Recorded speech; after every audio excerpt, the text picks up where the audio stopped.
कई बच्चे ये बोलते हैं कि सर मुझे तो वो बता दो रास्ता कि मैं आप जो चाहोगे वो कर लूंगा, बस लग जाओ, अब रास्ता बता दो आप। तो आप कौन से रास्ते पे चले थे? नोट्स जो पढ़ा रहे थे गुरुजी आपको, उनको लिख रहे थे या फिर खाली वीडियो देखते थे, कोई इंपॉर्टेंट चीज लिखते थे? और कंटेंट क्या पढ़ते थे? कई बार बच्चे आधी बार तो मम्मी से पैसे मांगते हैं, अरे मम्मी 500 और दो, मम्मी 2000 और दो, मम्मी 1100 और दो, और नई बुक आई है मार्केट में। तो आप खाली किताबें इकट्ठी करते रहे या फिर जो रोयल का कंटेंट है उसको पढ़ते रहे? एक बार क्लियर कट बच्चों को बताएं ताकि ये अननेसेसरी डिस्टर्ब नहीं हो और एक पर्टिकुलर कंटेंट को ढंग से पढ़ सके।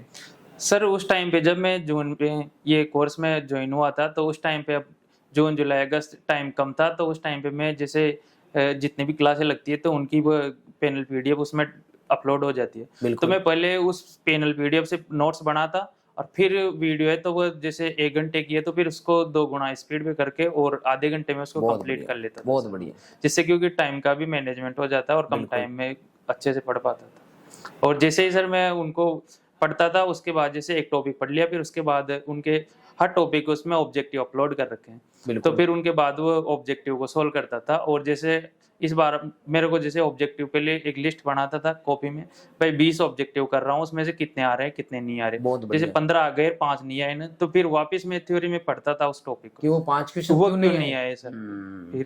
फिर दूसरी बार करता, फिर 18 हो जाते, फिर लास्ट बार करता ना, फिर हो जाते थे सर पूरे। बहुत बढ़िया।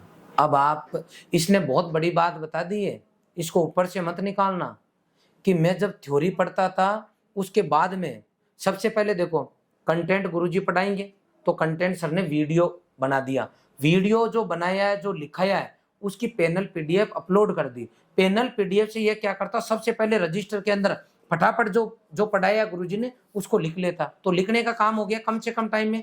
अब क्या करता, उस वीडियो की करता स्पीड, और स्पीड करके जो 2 घंटे का वीडियो है वो जो है आपका 1 घंटे में, 1 घंटे वाला आधे घंटे में देख लिया।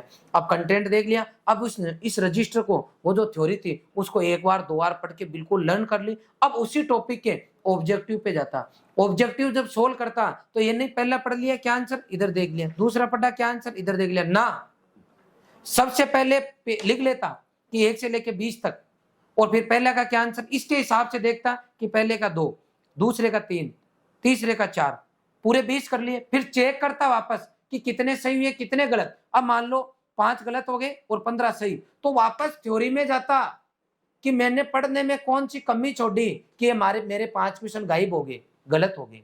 कहाँ गए 5 क्वेश्चन? इसका मतलब अगली स्टेप में जब ये थ्योरी पढ़ने वाली प्रैक्टिस कर रहा होता है तब ये दिमाग में ये रखता कि ये जो मैं पढ़ रहा हूँ ना इसमें से कैसे क्वेश्चन बनने के चांसेज है, इस बार ये मैं थ्योरी पढ़ लूँ और ऑब्जेक्टिव सोल्व करूँ तो मेरे पूरे सही होने चाहिए। फिर 18 होते, फिर 20 होते। शायद आप यही बात करना चाह रहे हो। जी सर। अब आप देख लो, इसको बोलते तैयारी। ऑनलाइन में क्या करते, ऑफलाइन में क्या करते, यही सब कुछ करते हैं। अब अगर आप में डेडिकेशन है, आपकी चाहत है कि बस मैं नौकरी लग जाऊं, तो असंभव नहीं है।